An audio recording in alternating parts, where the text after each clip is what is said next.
Ada yang bisa menyampaikan kira-kira apa yang dimaksud dengan stroke?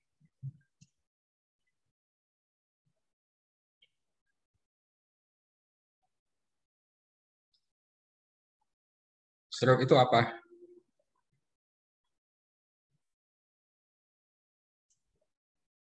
Ada yang tahu?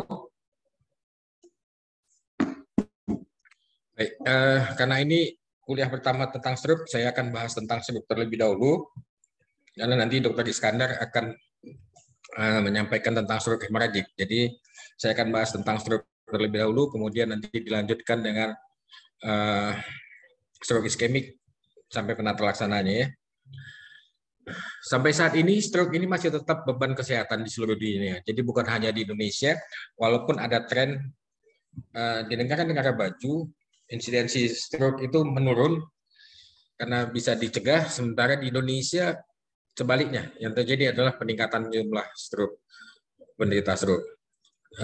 Kira-kira 20-30 tahun yang lalu saja itu angka kematian akibat stroke itu meningkat cukup tajam. Sampai saat ini walaupun ada variasi sedikit, stroke adalah penyebab kematian nomor 3 di dunia, ya di bawah jantung dan kanker. Tapi stroke adalah penyebab cacat nomor 1 di seluruh dunia. Jadi kecacatan itu yang stroke penyebab kecacatan nomor 1 di dunia. Kemudian apalagi yang harus jadi perhatian kita di stroke ini? Orang yang selamat dari transient ischemic attack atau stroke itu adalah orang-orang yang riskan, yang punya risiko untuk mengalami stroke berikutnya. Ya, ada satu penelitian yang menyatakan orang yang sudah pernah kena stroke, risikonya untuk menderita stroke berikutnya adalah 9 kali lebih besar daripada orang yang belum pernah kena stroke. Artinya, kalau kita menangani pasien stroke, kita tidak selesai dengan hanya mengobatinya, tapi kita harus melakukan tata laksana yang baik untuk pencegahan. Ya. Ini data di dunia. Indonesia walaupun bukan di puncak, tapi bukan juga di bawah. Ya. Bukan pula di bawah, tapi di daerah tengah-tengah malah mengarah ke atas kita nih jumlah populasi yang terkena stroke. Ini hasil riset kesehatan dasar yang dilakukan Kementerian Kesehatan. Riset ini biasanya dilakukan per 5 tahun. Sebelumnya 2013, yang terakhir 2018, mudah-mudahan 2023 tahun depan. Kalau kita lihat di sini, angka prevalensi stroke itu di semua provinsi meningkat. Nggak ada yang nggak meningkat. Angka nasionalnya meningkat dari 7 per 1000 menjadi 10,9, hampir 11. Jadi naik lebih 1,5 kali lipat kasus stroke di Indonesia ini dalam jangka waktu 5 tahun. Mudah-mudahan di 2023 jangan lagi meningkat. Kalau meningkat akan makin besar masalah kesehatan yang akan kita hadapi. Ini adalah penelitian yang pernah saya lakukan di 25 rumah sakit Sumatera Utara tahun 2012. Ini surveinya hospital based. Pasiennya 562 orang. Yang saya temukan waktu itu adalah mayoritas pasiennya adalah perempuan, 52,7%. Keluhan utama yang paling banyak dijumpai adalah penurunan kesadaran, itu sekitar 35%, diikuti oleh kelumpuhan pada kedua sisi, salah satu sisi. Kemudian kalau kita lihat pada hasil scan-nya, sebagian besar itu adalah infak. Ya, infak artinya stroke iskemik, penyumbatan. Kemudian kalau kita lihat faktor risikonya, jadi dia tidak berbeda sepertinya dengan populasi lain di dunia. Hipertensi adalah faktor risiko utama yang paling banyak kita jumpai, kemudian diabetes mellitus, dan ini yang harus jadi perhatian kita semua, merokok. Ya, merokok adalah faktor risiko stroke, dislipidemi, dan heart disease. Kalau kita lihat 5 faktor risiko yang frekuensinya paling banyak ditemukan di Sumatera Utara, itu salah satunya adalah merokok. Jadi dia hipertensi, di bawahnya ada merokok, malah di atas diabetes. Ya, kemudian dislipidemi, diabetes mellitus, dan penyakit jantung. Ini usia rata-ratanya adalah 59, sebagian besar adalah perempuan, dan kalau kalian lihat 15% itu sudah pernah menderita stroke sebelumnya. Artinya sebenarnya 15% ini kan bisa dicegah dengan upaya pencegahan yang optimal tentunya. Riwayat stroke dalam keluarga cukup tinggi, 12,5%, dan 83,6% pasiennya selamat, tidak meninggal, tapi ada sekitar, artinya ada sekitar hampir 16% lebih yang meninggal. Angka kematiannya cukup tinggi, dan yang 83,6% ini adalah populasi yang mempunyai risiko sangat tinggi untuk mengalami stroke berikutnya. Ini adalah penelitian yang lebih baru yang dikaitkan dengan COVID. Ya. Jadi agar kita juga membahas, ini penelitian Prof. Sahrul, saya ikut di dalamnya, meneliti penelitian multicenter melibatkan Unsiah, USU, dan ada dari UI, yang dipublikasi tahun 2022 baru, Januari 2022. Kita akan lihat di sini, kalau pasien stroke yang dengan COVID, itu yang lebih banyak adalah pasien hemoragik. Ya, jadi pasien COVID yang terkena stroke atau sebaliknya, maka cenderung terbalik dengan populasi umum tadi, hemoragik lebih banyak. Ya, kemudian pasien kalau angka kematiannya lebih tinggi pada yang hemoragik. Kalau pasien yang COVID yang menderita stroke itu sama populasi umum lainnya, walaupun hemoragiknya lebih besar sedikit. Ya, kalau di populasi yang lain rata-rata stroke iskemik itu antara 80 sampai 85%. Kalau pada populasi yang menderita stroke terlihat ada yang hemoragiknya sedikit lebih besar, ya, dibanding yang ini dengan prevalensi yang cukup besar, stroke iskemik 1,11%, yang stroke hemoragik 0,46%. Ya, jadi ini penelitian yang baru melibatkan pasien COVID yang mengalami stroke. Ini stroke outcome, stroke survivor yang saya katakan tadi. Stroke adalah penyakit penyebab cacat nomor 1. Kalau kita lihat di sini hanya 42% pasien stroke yang kembali pulih independen. Artinya sembuh sempurna. Hanya 4 dari 10 yang sembuh sempurna. Yang lain dengan cacat ringan sampai yang sangat berat cacatnya. Jadi ini harus jadi perhatian kita. Dan ini adalah risiko berulangnya stroke. Ini publikasi oleh Henke di tahun 2014 dan 2013 di Lancet Neurology. Ini mengingatkan kita bahwa recurrent stroke itu jangan pikir kalau pasien kita kena stroke, nanti kan tahun depan kena stroke-nya lagi. Enggak. Henke melaporkan bahwa 1% penderita stroke mengalami stroke ulangan atau serangan stroke berikutnya dalam 6 jam pertama. Dalam 12 jam pertama, ada 2% yang mengalami serangan stroke. Dalam 2 hari, itu 3%. Dalam seminggu, sekitar 5% udah mengalami serangan ulangan. Dan dalam 2 minggu, 10% akan mengalami serangan stroke ulangan. Apa artinya? Artinya kita harus melakukan upaya pencegahan sekunder. Pencegahan sekunder itu kita lakukan pada orang yang sudah pernah mengalami TIA atau mengalami stroke supaya tidak mengalami stroke berikutnya. Kalau pencegahan primer, kita lakukan pada orang yang memiliki faktor risiko stroke, tapi belum pernah kena stroke atau TIA. Ya, jadi saya hanya ingin mengingatkan kalian semua, kalau nanti sudah jadi dokter, menangani pasien stroke, ingat kemungkinan rekarensinya bukan tahun depan, tapi dalam hitungan jam dan hari.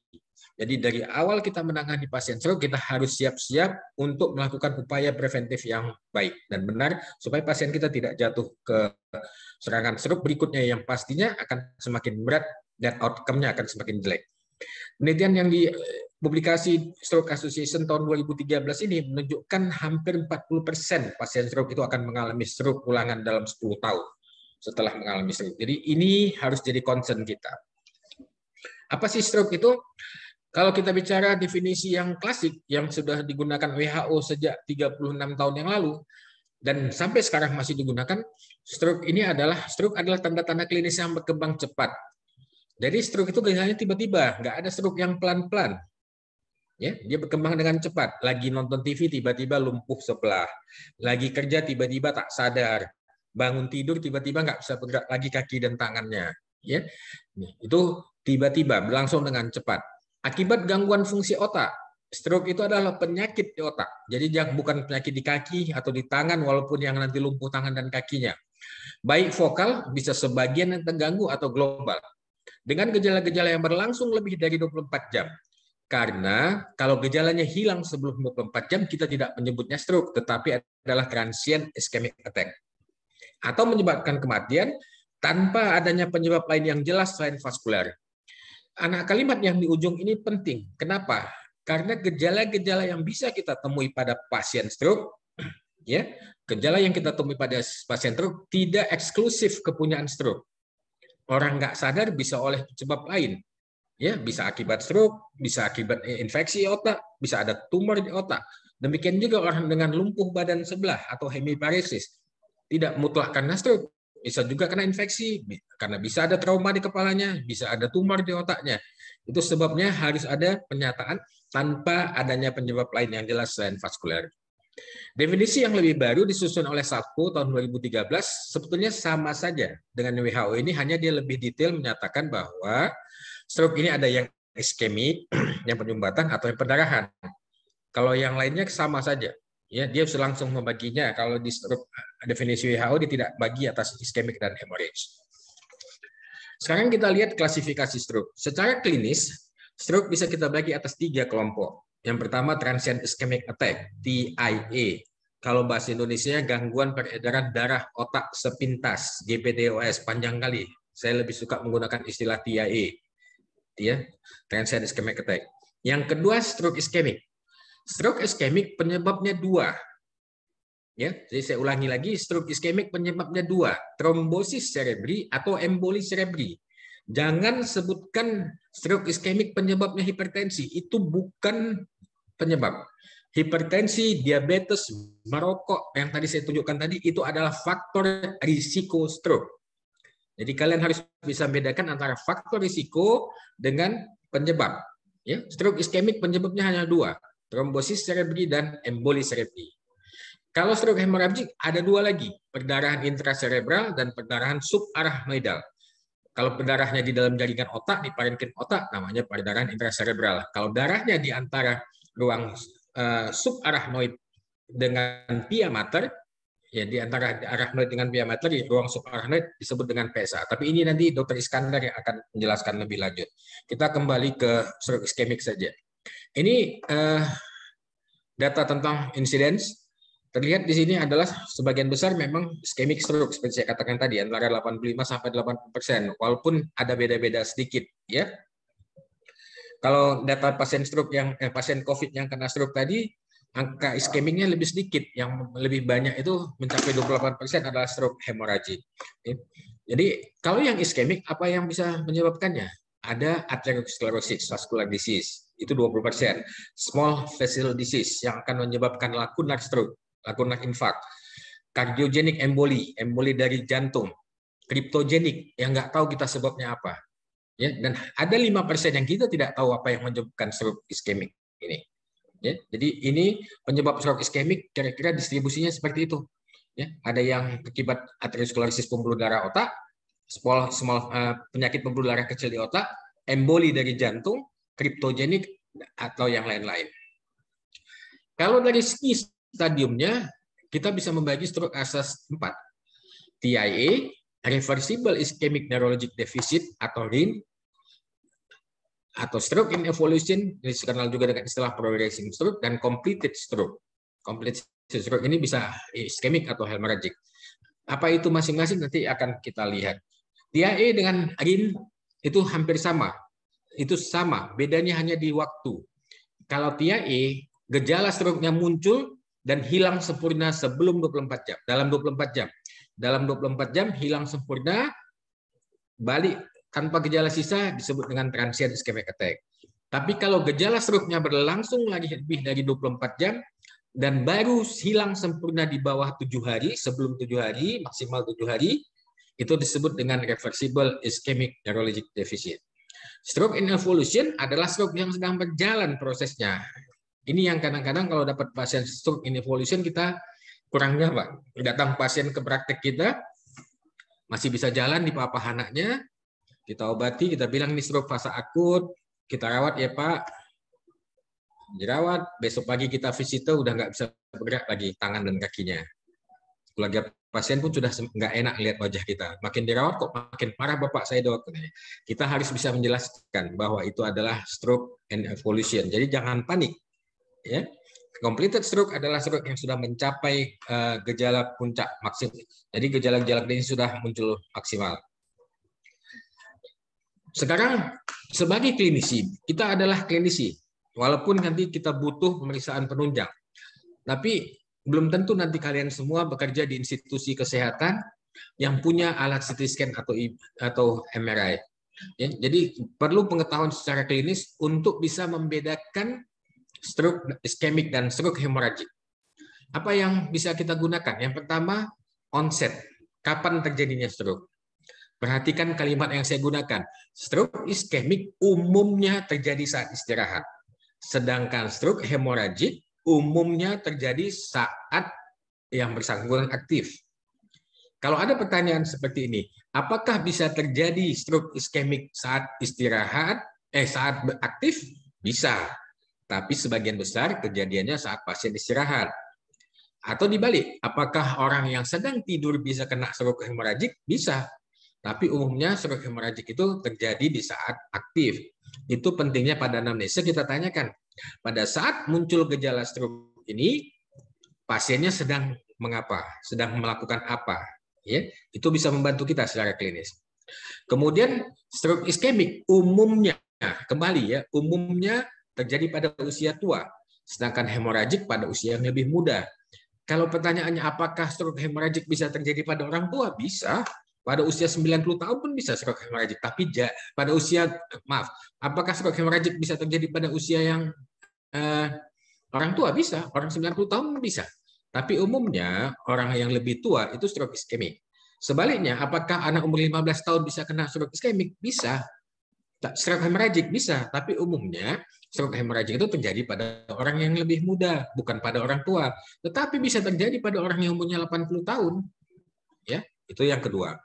Yang ketiga, kesadaran umumnya baik kalau stroke iskemik, sedangkan yang stroke hemoragik lebih sering menurun. Tetapi stroke hemoragik bukan mutlak harus menurun, hanya lebih sering. Kalau pendarahannya kecil, dia bisa tetap sadar. Demikian juga stroke iskemik, kalau infaknya luas, dia bisa nggak sadar. Ya, tapi umumnya pada stroke iskemik, tekanan intrakranial tidak meninggi. Sedangkan pada stroke hemoragik lebih sering dijumpai peninggian tekanan intrakranial. Ya.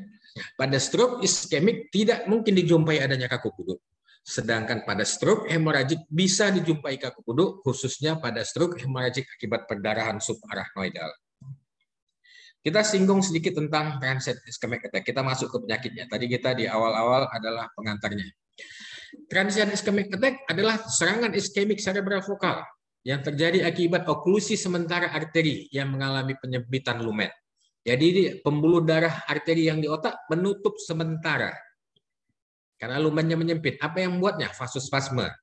Atau ada emboli kecil, tersumbat, lepas lagi embolinya. Mengalir lagi darahnya. Sehingga sebelum 24 jam, hilang gejalanya. Kemudian pada transient ischemic attack, gejala defisit neurologis yang muncul itu sifatnya reversibel. Artinya seluruh gejala hilang dalam 24 jam, sebelum 24 jam, dan pasiennya kembali ke kondisi semula tanpa ada gejala sisa. Itu yang kita sebut dengan transient ischemic attack. Kalau setelah 24 jam masih ada gejala sisa, jangan sebut transient ischemic attack. Ya. Kalau transient ischemic attack harus setelah 24 jam hilang total gejalanya, pasiennya sembuh sempurna. Stroke iskemik, kita mulai lagi.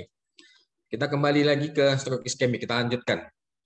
Kalau tadi definisi stroke sudah jelas, definisi oleh Sacco juga membaginya atas iskemik dan trombosis. Ini definisi untuk stroke iskemik. Stroke iskemik adalah disfungsi otak vokal dan global yang mendadak. Jadi sama saja seperti yang definisi WHO tadi, menetap dalam 24 jam. Cuman di sini ditegaskan akibat sumbatan pembuluh darah otak. Bisa trombus atau emboli. Itu yang saya sebutkan tadi. Jangan pernah sebut hipertensi adalah penyebab stroke iskemik. Ya, penyebab stroke iskemik adalah trombus atau emboli. Yang lain adalah faktor risiko. Dengan faktor risiko, hipertensi, diabetes mellitus, penyakit jantung koroner, fibrilasi atrial, dislipidemi, hiperuricemi, hiperkoagulasi, merokok, dan obesitas. Tadi saya sudah tampilkan hasil penelitian saya di Sumatera Utara di 25 rumah sakit bahwa 5 yang paling tinggi adalah hipertensi, merokok, diabetes, dislipidemi, dan penyakit jantung. Ini adalah apa yang terjadi kalau di otak kita kalau terjadi penyumbatan pada pembuluh darah. Kita lihat di atas ini, kalau terjadi emboli atau trombosis yang mengakibatkan terjadinya penyumbatan pembuluh darah. Apa akibatnya? Turun cerebral blood flow, ya, aliran darah ke otak akan menurun. Kita tahu darah membawa oksigen dan glukosa, dan kita tahu otak adalah jaringan tubuh yang paling rentan terhadap gangguan suplai oksigen dan glukosa. Karena terjadi penurunan suplai darah ke otak, tidak cukup suplai oksigen dan glukosa ke otak. Terjadilah kegagalan dari metabolisme yang high energy. Kegagalan metabolisme ini akan memicu terjadinya pelepasan neurotransmitter eksitasi, akan memicu terjadinya dishomeostasis dari ion-ion. Ion natrium akan meningkat, kalsium akan meningkat, klorida akan meningkat, yang berakibat terjadinya aktivasi dari kalsium channel dan terjadilah perubahan aliran dari natrium dan kalsium. Akibat dishomeostasis ini dan akibat eksitasi dari transmitter eksitator ini akan terjadi efusi kalsium. Kalsium akan masuk ke intrasel.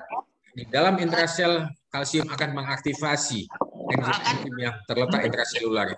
Kinase, kalmodulin, NOS, protease, dan lipase. Tolong yang lain matikan dulu, mute dulu apanya ya, mikrofonnya, karena suaranya masuk mengganggu. Muhammad Fahrudin, tolong mute dulu. Muhammad Fahrudin. Terima kasih. Jadi aktivasi dari enzim-enzim intraselular ini akan menyebabkan terjadinya pembentukan radikal bebas, kematian sel, dan kerusakan dari organela sel. Yang berujung pada apa? Lepasnya radikal bebas ini akan menyebabkan peroksidasi dari membran lipid dari sel saraf di otak, juga akan menyebabkan kematian sel, dan akan timbul respon inflamasi yang juga menyebabkan kematian sel. Ini kira-kira patogenesis dari kematiannya.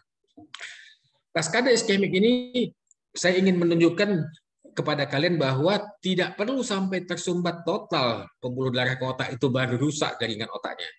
Dalam keadaan normal, cerebral blood flow itu ada 50-60 ml per 100 gram jaringan otak per menit. Kalau ini jalan seperti ini, jaringan otak akan bekerja dengan penuh kebahagiaan. Tetapi kalau dia menurun sampai di bawah 50, antara 35 ke 50, sudah mulai terjadi gangguan biokimiawi. Sintesa protein akan terganggu. Turun lagi antara 20 sampai 25 ml per 100 gram jaringan otak per menit, sudah terjadi glikolisis anaerob. Kenapa? Karena jumlah glukosanya nggak cukup lagi yang sampai ke otak, dan terjadilah laktoasidosis. Kita tahu kalau terjadi laktoasidosis di jaringan akan menimbulkan percepatan kematian jaringan. Kalau lebih rendah lagi, makin tersumbat lagi, hanya 15 sampai 20 ml per 100 gram jaringan otak per menit yang sampai ke otak, terjadilah gangguan metabolisme energi. Karena ada gangguan metabolisme energi, penghasilan energi berkurang, akan terjadilah kegagalan pompa ion, sehingga glutamat akan dilepaskan. Akibat rilis dari glutamat ini akan terjadilah influx kalsium ke dalam sel, lepasan free radikal seperti yang tadi saya sebutkan di slide sebelumnya. Kalau semakin tersumbat lagi, yang terjadi adalah gangguan fungsional. Terjadilah depolarisasi membran dan terjadilah kegagalan elektrik di sel saraf di otak. Kita tahu otak kita terdiri mengandung banyak aliran-aliran listrik, bekerja dengan hantaran aliran listrik.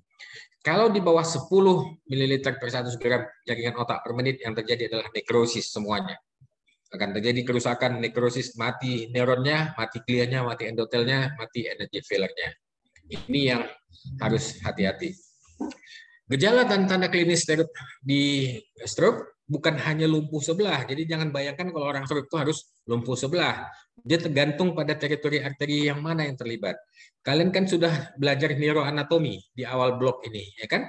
Jadi kalian tahu bahwa sistem suplai arteri ke otak yang utama itu ada dua. Di depan ada sistem arteri karotis, di belakang ada sistem arteri vertebrobasiler. Sistem arteri karotis di depan akan bercabang menjadi arteri cerebri media dan arteri cerebri anterior. Yang belakang vertebrobasiler akan bercabang menjadi arteri cerebri posterior. Di otak dia akan membentuk siklus Willisi. Kalau yang terganggu atau tersumbat arteri cerebri media, akan terjadi gangguan motorik dan sensorik kontralateral. Ya, bisa terjadi afasia atau neglect yang kita bahas pada kuliah tadi pukul 11. Kalau yang tersumbat arteri cerebri anterior, maka terjadi gejala yang sama dengan arteri cerebri media. Hanya bedanya apa? Lebih ringan pada lengan. Kalau yang ini lebih ringan pada tungkai. Jadi kalau ada pasien datang ke kalian, stroke, kalian suruh angkat tangannya. Pak, apa keluhannya? Inilah dok, tangan kanan sama kaki kanan saya berat. Coba angkat tangannya. Diangkatnya tangannya bisa tinggi, walaupun nggak bisa maksimal. Coba angkat kakinya, Pak. Nggak bisa bergerak sama sekali. Arteri yang mana yang terganggu? Michael? Michael Christian tahu? Kira-kira yang mana? Oke, kita lanjutkan saja karena tidak ada yang mendengarkan ternyata. Kemudian arteri cerebri posterior, gejalanya dari defisit lapangan pandang. Jadi orang dengan gangguan lapangan pandang itu belum bisa disebabkan oleh stroke. Jadi jangan hanya membayangkan orang stroke itu lumpuh sebelah, bisa afasia, bisa konfusio. Kalau terjadi kesumbatan pada penetrating arteri yang kecil-kecil, akan terjadilah infak lakunar. Gejalanya apa? Gangguan motorik atau sensorik kontralateral, bisa dijumpai ataksia atau dysarthria. Kalau yang tersumbat arteri vertebralis atau arteri cerebelli posterior inferior, maka yang dijumpai adalah truncal ataksia, dysarthria, disfagia, gangguan sensorik ipsilateral wajah, dan gangguan sensorik kontralateral dari leher ke bawah. Ini adalah gejala dari gangguan pada arteri vertebralis.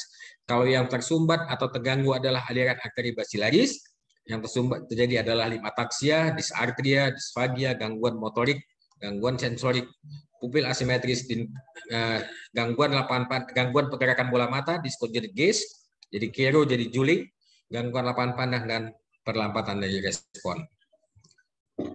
Ini adalah faktor risiko stroke. Yang saya tampilkan tadi itu hanya yang banyak-banyak. Yang saya temukan di Sumatera Utara itu adalah yang utama.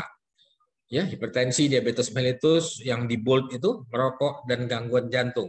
Tapi kalau kalian lihat di sini banyak sekali faktor risiko stroke. Ada hipotiroidi, hiperuricemi, hiperhomocysteinemi, obesitas, inaktivitas, alkohol yang berlebihan, arteriosklerosis, arteritis, fibromuscular dysplasia, dan berbagai jenis penyakit pada jantung adalah faktor risiko untuk mengalami stroke. Yang lain apalagi gangguan kandungan abnormal pada darah, misalnya kondisi hiperkoagulabilitas, emboli, apakah emboli platelet, kolesterol atau tromboemboli. Bisa juga stroke terjadi akibat faktor risikonya adalah akibat berkurangnya perfusi cerebral. Contoh yang paling sering adalah berkurangnya cardiac output. Pada pasien dengan acute MCI, serangan jantung myocardial infarct akut, itu cardiac output akan berkurang. Maka pada yang berat, cardiac output akan berkurang sangat banyak, sehingga cerebral blood flow, aliran darah ke otak akan ikut berkurang. Dan itu bisa menyebabkan stroke iskemik. Sehingga jangan heran kalau ada orang terkena serangan jantung, dalam 2-3 hari kemudian dia juga akan mengalami stroke. Ya. Jadi saya sering menerima konsul dari teman sejawat kardiologi, masuk dengan serangan jantung kemarin, hari ini muncul gejala stroke-nya. Ya. Diagnosis TIA dan stroke, yang pertama selalu berdasarkan klinis. Seperti saya katakan tadi, kita adalah klinisi, jadi harus kuat gejala klinisnya. Kita bisa menggunakan scoring atau algoritma, banyak vertebrat. Kalau kalian searching di internet, banyak sekali. Kita di USU yang kita sering gunakan adalah Shirirat Stroke Score, ini dari Shirirat University dari Thailand, atau yang dalam negeri punya, algoritma Gajah Mada. Ini tidak susah menggunakannya. Apa manfaatnya? Kalau kalian bekerja di daerah tanpa dukungan neuroimaging, tanpa dukungan CT scan, ini bisa meningkatkan akurasi diagnosa kalian. Jadi kalian periksa klinisnya, sesuaikan klinisnya, hitung skornya, dan itu akan membantu meningkatkan akurasi diagnostik kalian. Laboratorium kita periksa darah urin rutin, urium kreatinin, gula darah puasa 2 jam PP, profil lipid, asam urat, fungsi tiroid, fungsi koagulasi, dan elektrolit. Jangan lupa evaluasi jantung, EKG, kalau perlu ekokardiografi. Kalau ada fasilitas dan ada indikasinya, lakukan duplex ultrasound atau transcranial Doppler, fototoraks, kemudian pemeriksaan neuroimaging yang lain, bisa CT scan, MRI, arteriografi, dan lumbal fungsi. Dulu lumbal fungsi digunakan untuk membedakan stroke perdarahan subarachnoid atau tidak. Sekarang itu masih bisa ada indikasinya. Jadi pasien kalau kita duga klinisnya perdarahan subarachnoid, di scan-nya normal, nggak kelihatan, tapi kita yakin klinisnya subarachnoid, kita bisa lakukan lumbal fungsi. Karena nanti kalau memang itu perdarahan subarachnoid, maka cairan otak yang keluar akan bercampur dengan darah. Selanjutnya, pemeriksaan penunjang. Yang paling banyak perannya adalah neuroradiologi. Gold standard sampai saat ini adalah CT scan kepala. Yang menjadi pertanyaan besar, kapan dilakukan? Belum ada ketentuan yang pasti. Kenapa pertanyaan ini muncul? Karena ada kelemahan pada alat CT scan yang ada saat ini, apalagi kalau yang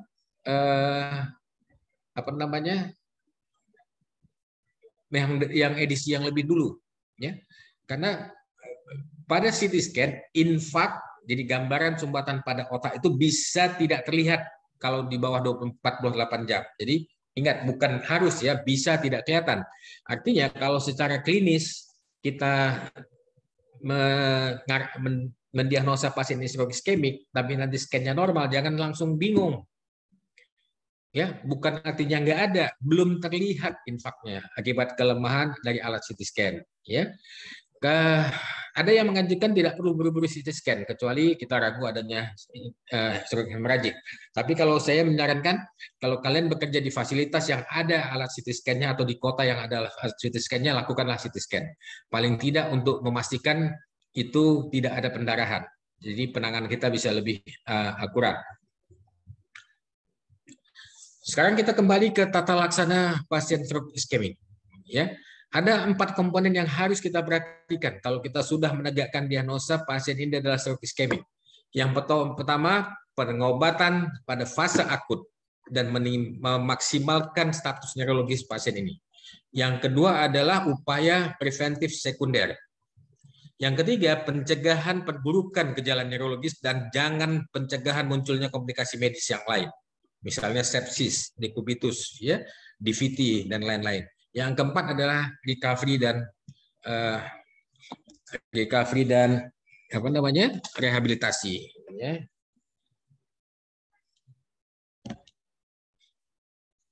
Oke. Ini adalah gambaran otak kita pada kondisi akut stroke iskemik. Jadi kalau terjadi sumbatan di pembuluh darah, daerah otak yang di arah distal ini tidak dapat suplai darah lagi. Daerah yang paling tengah, yang paling berat yang mengalami kekurangan oksigen dan glukosa, kita sebut dengan core. Daerah core ini semua sel sarafnya sudah mati, nggak bisa kita apa-apain lagi. Tetapi daerah di sekeliling core ini ada daerah yang kita kenal dengan penumbra. Ya, ada penumbra. Ini adalah daerah sel saraf yang masih hidup, tapi sudah terganggu fungsinya akibat kekurangan suplai darah tadi. Jadi kalau menangani pasien stroke iskemik fase akut, jangan lupa semboyan ini, time is brain, save the penumbra. Makin cepat kita bertindak, makin banyak jaringan otak, makin banyak penumbra yang bisa kita selamatkan, makin bagus hasil pengobatan yang bisa kita peroleh. Apa yang dimaksud dengan penumbra? Penumbra ini adalah zona iskemi reversible yang kita jumpai di sekeliling daerah core. Daerah core ini adalah otak yang sudah mengalami infak yang sifatnya irreversible, nggak bisa kita apa-apain lagi. Apa yang harus jadi perhatian kita? Jaringan otak yang berlokasi di daerah penumbra ini sangat rentan terhadap hipoperfusi, hiperglikemi, demam, dan kejang. Artinya kita harus memastikan bahwa tidak terjadi hipoperfusi pada pasien kita ini. Pasang infus, yakinkan dia mendapat suplai cairan yang cukup. Kalau pasiennya gula darahnya tinggi, turunkan, karena hiperglikemi akan mematikan sel pada penumbra. Demam, cepat kasih obat demam, turunkan supaya sel saraf yang ada di penumbra ini masih bisa kita selamatkan. Dan jangan kejang, upayakan atasi kejang. Kalau jadi kejang, cepat atasi. Ya. Dan ini hanya dalam hitungan jam. Jadi pada stroke iskemik ini hitungannya hanya 6 jam. Pada jam pertama setelah serangan, itu kalau kita bandingkan rasio luas antara penumbra dengan core, itu 1:1. Masih banyak yang bisa kita selamatkan yang merah ini. Setelah 2 jam serangan, makin sedikit. Ya, hanya sepertiga yang kita bisa selamatkan. Kalau tadi masih 50%. Dalam 3-4 jam, hanya 20% yang bisa kita selamatkan lagi. Dan setelah 6 jam, nggak ada lagi yang mau kita selamatkan. Udah rusak semua jaringan di otak tadi. Jadi stroke, kalau kita bicara tentang stroke, kita bicaranya hitungan jam, bukan hitungan hari, apalagi hitungan minggu. Ya. Apa yang kita kerjakan pada fase akut stroke iskemik? Yang pertama, tujuan utama pada stroke iskemik yang terjadi adalah penyumbatan pembuluh darah. Ada pembuluh darah yang tersumbat. Jadi tujuan kita adalah buka pembuluh darah yang tersumbat tadi. Ya, alirkan kembali aliran darah ke otak. Sampai saat ini satu-satunya yang di-approve oleh FDA untuk membuka kembali arteri ini adalah akan melakukan terapi yang disebut dengan trombolisis dengan pemberian intravena tisu plasminogen activator. Ini yang kita berikan. Nama terapinya adalah terapi trombolisis. Ini pada fase akut stroke, ini core-nya, ini penumbranya. Tujuan kita adalah menyelamatkan penumbra sebanyak mungkin agar tidak banyak yang mati. Itulah yang kita lakukan dengan melakukan upaya reperfusi dengan memberikan trombolisis terapi.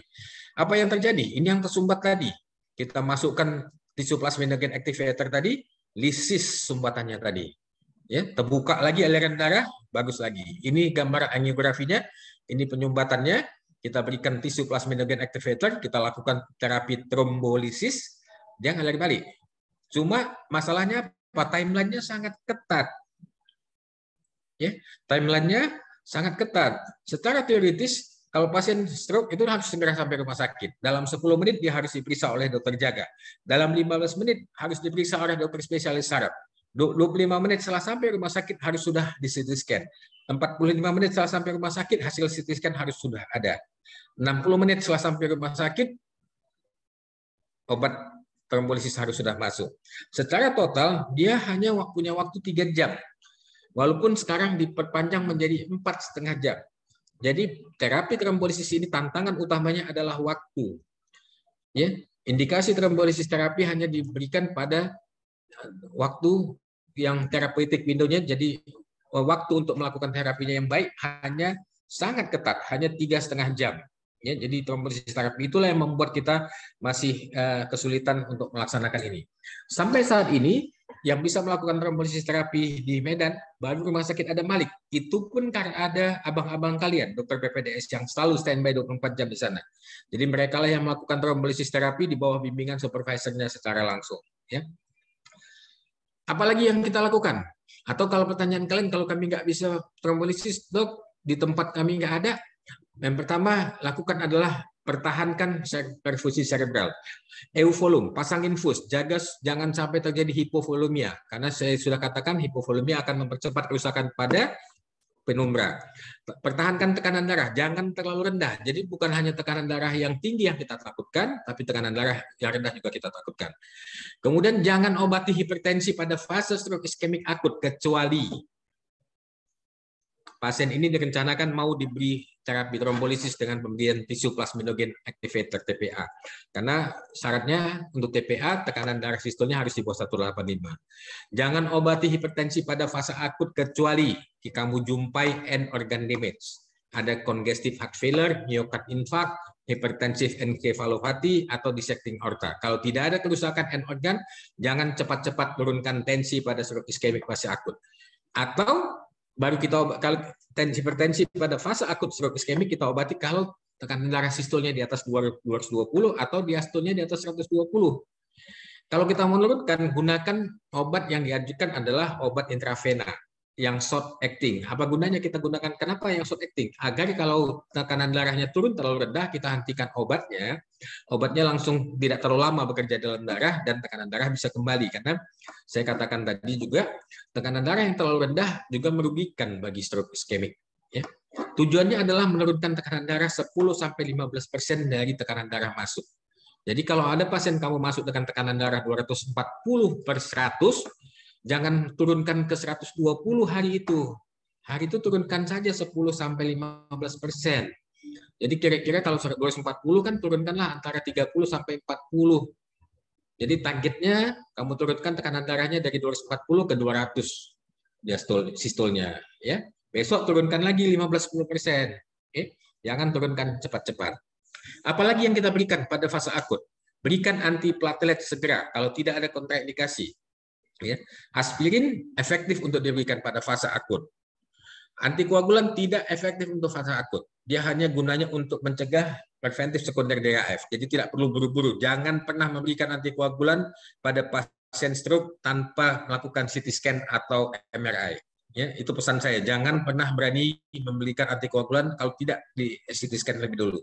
Kalau aspirin boleh kita berikan. Kalau kita yakin klinisnya stroke iskemik, kamu hitung scoringnya, mau pakai Siergard, mau pakai algoritma, iskemik mendukung, silakan. Kemudian kalau pasien kamu hiperglikemi, obati, jangan biarkan, karena dia akan mempercepat kematian sel saraf yang ada di penumbra. Demikian juga dengan demam, kalau demam cepat obati. Kemudian jangan lupa, seperti saya katakan tadi, mulailah upaya untuk melakukan pencegahan sekunder, karena stroke berulang itu bukan hitungan tahun, tapi hitungannya jam dan hari, bahkan atau minggu paling. Ya, nah, kalau perlu lakukan MRA, carotid ultrasound, cranial Doppler, digital subtraction angiography atau CT angiography. Lakukan evaluasi jantung, EKG, kalau perlu ekokardiogram. Kemudian untuk screening faktor risiko berulangnya stroke, awasi tekanan darah, ambil lemak darah, kemudian screening diabetes, screening hiperhomocysteine, dan stop merokok. Yang ketiga adalah pencegahan perburukan gejala neurologis dan timbulnya mencegah komplikasi medis. Salah satu yang sering adalah munculnya deep vein thrombosis karena pasien stroke itu sebagian besar immobilized, nggak bisa bergerak karena kelumpuhan yang dialaminya. Cegah DVT dengan apa? Dengan menggunakan stalking bisa, dengan melakukan positioning, merubah posisi setiap 2 jam bisa, atau dengan pemberian heparin. Nanti di slide terakhir ada. Hati-hati aspirasi. Semua pasien stroke selayaknya dilakukan tes menelan. Kalau terjadi gangguan menelan, pasang NGT. Jangan biarkan pasienmu menelan dengan susah payah, masuk makanannya ke paru-paru, yang terjadi adalah aspirasi pneumonia. Cegah perdarahan saluran cerna. Kalau pasiennya bisa buang kecil sendiri, nggak usah pasang kateter, karena itu akan menjadi sumber infeksi. Kalau kamu gunakan heparin, awasi jumlah trombositnya. Yang terakhir adalah pencegahan perburukan gejala neurologis atau timbulnya untuk pencegahan perburukan gejala neurologis atau timbulnya komplikasi medis yang lain. Ini adalah obat-obatan yang lazim kita gunakan dalam 72 jam pertama pengobatan stroke iskemik. Yang pertama antiplatelet, bisa kamu berikan aspirin dengan dosis 81 sampai 325 mg sekali sehari, clopidogrel 75 mg sekali sehari, atau kombinasi aspirin dan dipiridamol. Kamu boleh pilih yang mana yang paling sesuai dengan kondisi klinis pasienmu. Kemudian yang kedua, pencegahan profilaksis bisa dengan pemberian heparin, low molecular weight heparin, atau dengan pasangan kompresi stalking, atau yang paling sederhana, merubah posisi pasien setiap 2 jam. Untuk mencegah terjadinya emboli ulang pada kardioemilik stroke, gunakan antikoagulan. Kamu bisa gunakan heparin, kumadin yang lama, ya ini yang klasik, atau kamu bisa gunakan new oral antikoagulan dari golongan dabigatran atau rivaroxaban anti faktor 10 dan anti protrombin. Ya. Yang gunakan insulin untuk menurunkan kadar gula darah yang tinggi, berikan paracetamol untuk mengobati demam, turunkan LDL. Jadi untuk lipid profile yang jadi fokus utama kita adalah LDL. LDL-nya targetnya di bawah 100 mg/persen. Gunakan antihipertensi. Antihipertensi kamu bisa gunakan mana yang paling sesuai dengan kondisi klinis pasienmu.